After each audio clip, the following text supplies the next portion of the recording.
யோவான் எழுதிய நற்செய்தி அலகு 17 இறை சொற்றொடர்கள் 11 முதல் 19 வரையிலானவைகள். இயேசு வானத்தை அண்ணாந்து பார்த்து வேண்டியது, தூய தந்தையே, நாம் ஒன்றாய் இருப்பது போல் அவர்களும் ஒன்றாய் இருக்கும்படி நீர் எனக்கு அளித்த உம் பேரின் ஆற்றலால் அவர்களை காத்தருளும். நான் அவர்களோடு இருந்தபோது நீர் எனக்கு அளித்த உம் பேரின் ஆற்றலால் அவர்களை காத்து வந்தேன், நன்கு பாதுகாத்தேன். அவர்களுள் எவரும் அழிவுறவில்லை. மறைநூலில் எழுதியுள்ளது நிறைவேறும் வண்ணம் அழிவுக்குரியவன் மட்டுமே அழிவுற்றான். இப்போது உம்மிடம் வருகிறேன். என் மகிழ்ச்சி அவர்களுள் நிறைவாக இருக்கும்படி நான் உலகில் இருக்கும் போது இதை சொல்கிறேன். உம் வார்த்தையை நான் அவர்களுக்கு அறிவித்தேன். நான் உலகை சார்ந்தவனாய் இல்லாதது போல் அவர்களும் உலகை சார்ந்தவர்கள் அல்ல. ஆதலால் உலகம் அவர்களை வெறுக்கிறது.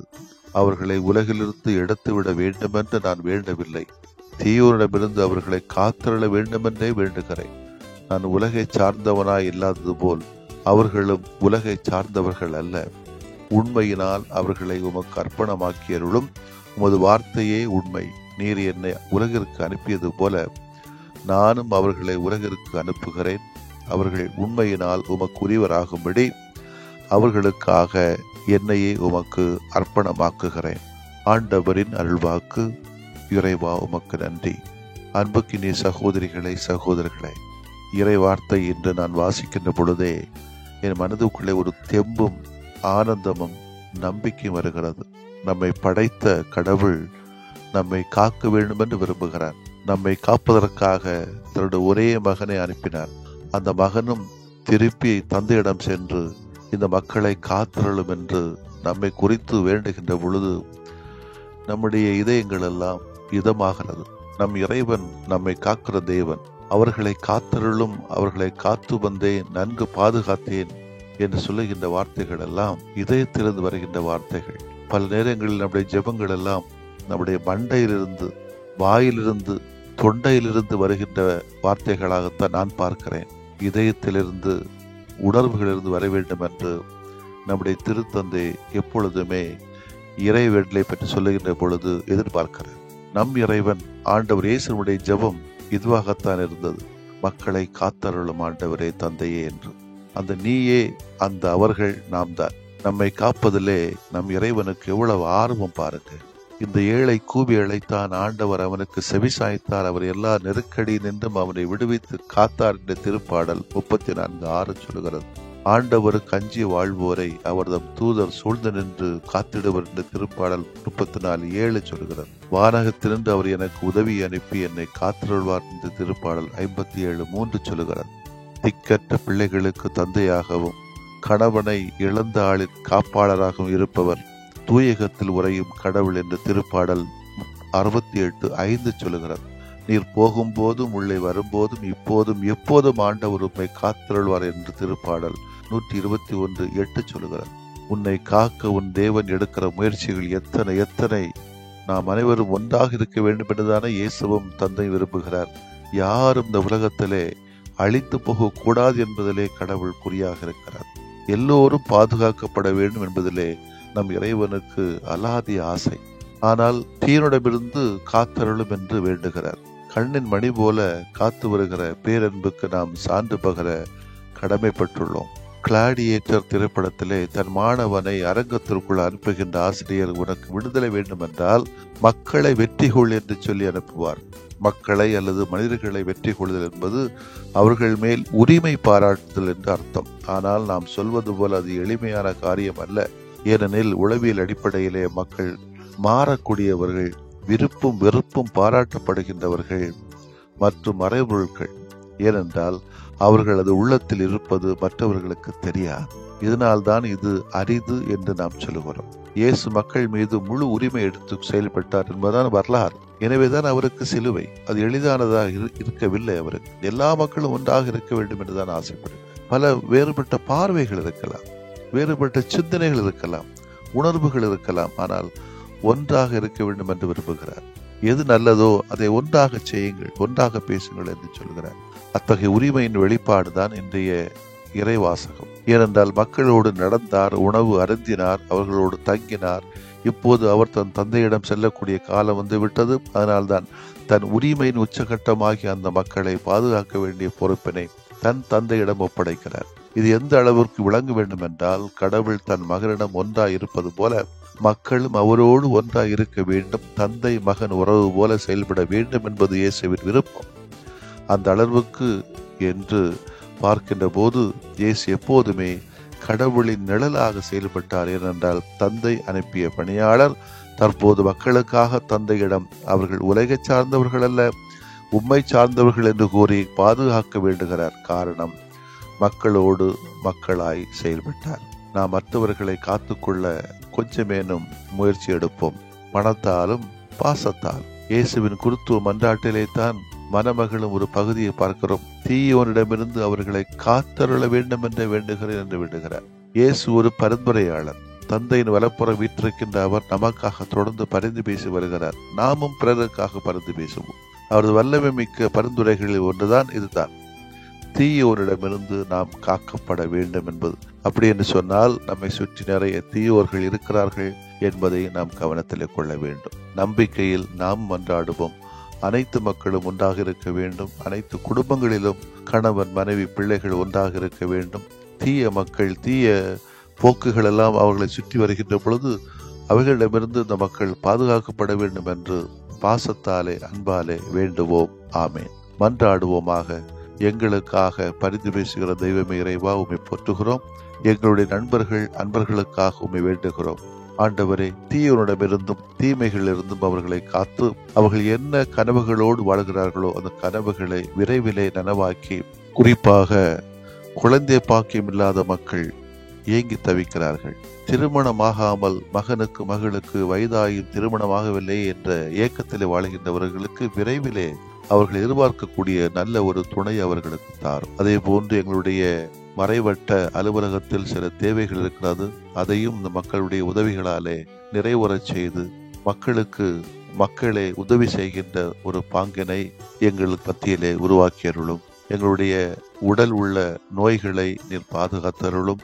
பூரண குணம் பெற்று நாங்கள் அனைவரும் பழைய நிலை பெற்று மகிழ்வோடும் ஆரோக்கியத்தோடும் தங்களது குடும்ப வாழ்க்கையும் பொது வாழ்க்கையிலும் அவர்கள் மகிழ்வோடு ஈடுபடக்கூடிய ஆசீர்வாதங்களை தாரும். அதற்கு தடையாக இருக்கக்கூடிய அத்தனை தீமைகளையும் தீய சக்திகளையும் எங்களிடமிருந்து அகற்றியருளும் ஆண்டவரே. ஆமென்.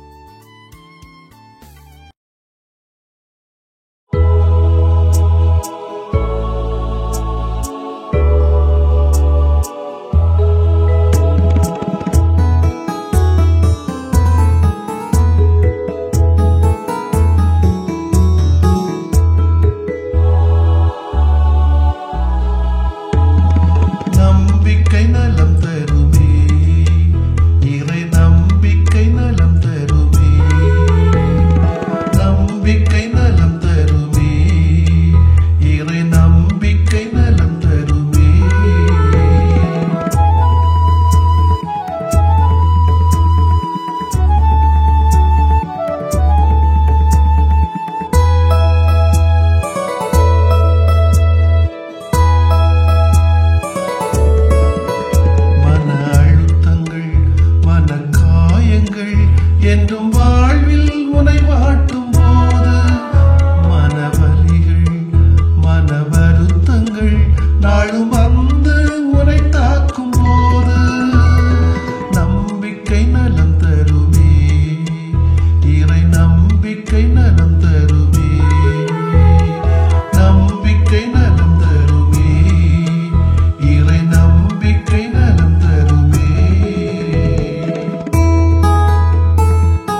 தீமையும் தடை கல்லாய் உனை சாய்க்கும் போது நம்பிக்கை நலம் தருமே, இறை நம்பிக்கை நலம் தருமே, நம்பிக்கை நலம் தருமே, இறை நம்பிக்கை நலம் தருமே.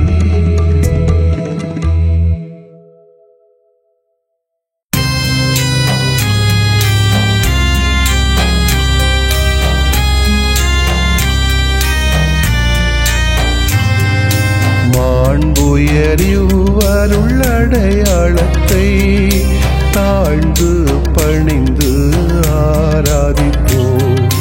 பழைய நியம முறைகள் அனைத்தும் இனி மறைந்து முடிவு பெறுக. புதிய நியம முறைகள் வருக. புலன்களாலே மனிதன் இதனை அறிய இயலா. குறைகள் நீக்க நம்பிக்கையின் உதவி பெறுக.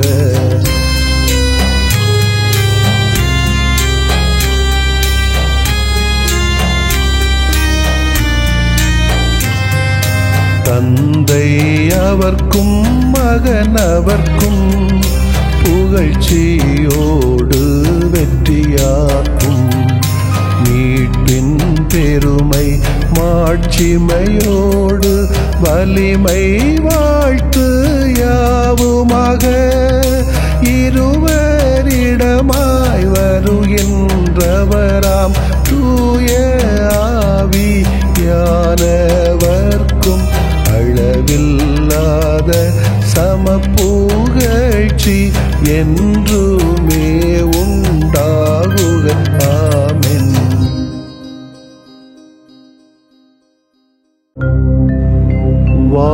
வானின்று அவர்களுக்கு அப்பமளித்தீரே, இனிமையெல்லாம் தன்னகத்தில் கொண்ட அப்பம் இதுவே. மன்றாடுவோமாக. இறைவா, இந்த வியப்புக்குரிய அல்வடையாளத்திலே உம்முடைய பாடுகளின் நினைவை எங்களுக்கு விட்டு சென்றீ. உம் திருவுடல் திருரத்தமாகியவற்றின் தூய மறைவருளை வணங்கும் நாங்கள் உமது மீட்பின் பயனை இடைவிடாமல் துய்த்து உணர்ந்து மகிழ அருள்வீராக. தந்தையாகி இறைவனோடும் தூய ஆவியாரின் ஒன்றிப்பில் இறைவனா என்றென்றும் வாழ்ந்து ஆட்சி செய்த உம்மை மன்றாடுகிறோம்.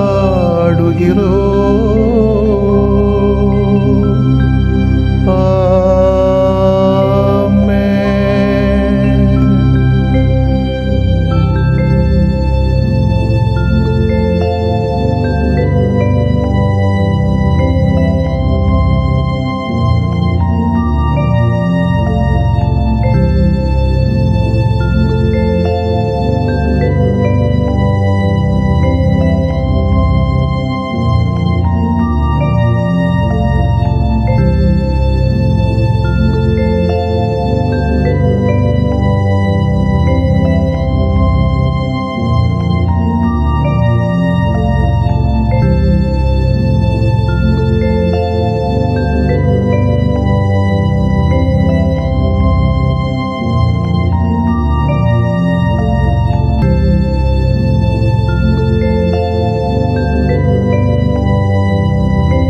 கடவுளே, உங்ககிட்ட ஒன்று சொல்லட்டுமா?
ஞான புகழுக்குரிய தூய இறை நன்மைக்கு எல்லா காலமும் தொழுகையும் புகழும் போற்றியும் ஆட்சிமையும் உண்டாக கடவது. போற்றியும் ஆட்சிமையும் உண்டாக கடவது. தந்தை, மகன், தூய ஆவியாரின் பெயராலே ஆமென்.